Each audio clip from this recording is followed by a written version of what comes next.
4 feet, 10 inches tall, almond-colored skin, with a sleepy eye on your face, bushy eyebrows, and a head the shape of a basketball. Right now, you're 11 years old, always been told by your peers you'll never be big and bold because you're so caught up on your boys' talk about the thought on the block or hearing your name in the streets trying to fight a battle you never even beat. But I remember when you were growing up, you had the mind of a mini genius, knew how to walk in 9 months, knew how to talk in 15 months, and gosh, you knew your 1, 2, 3s and ABCs in 17 months. Who taught you all that? Me. Always amazed by your curiosity and questions that made me stop and think. At age 5, you were asking about astronauts, questioning people's opinions on why they thought the way they thought and think the way they think. Never once stopped to remind yourself you were only 5. And I could see in your brown eyes that you were eager to learn and find yourself in a world that was unknown.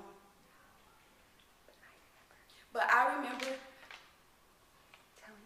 telling you that your intellect was an impact. Your intellect was one of the simple facts that always brought people back. And I was glad to say that you're my brother. Then you turned 7, 8, 9, and 10. And that smile that brought a rainbow out on a sunny day suddenly disappeared. And I could not so interested in school, didn't want to pick up a book because your mind was in a bind, so caught up in a crime. And you knew your intellect was no longer an impact, so your back was up against a wall and you decided to fall back.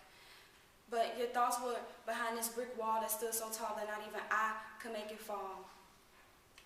And your tears were swelled up, and I felt useless because I couldn't love you. Mama strung up on drugs, eyes red, teeth yellow. We come home from school and she couldn't even give us a hello. And when Daddy went to jail, you were crying out for help. You wake up, eyes swollen, wet with sweat, so out of breath that you need a respirator to catch your breath because your anger and fear were so caught up in your chest.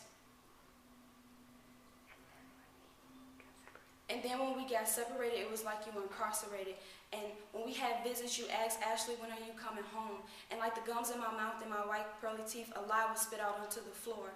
Now, never once wanted to leave you. Granny had an opportunity to get you, and I was so afraid to have you in my space, I rejected you. Because out of my own fear, I was afraid to love you.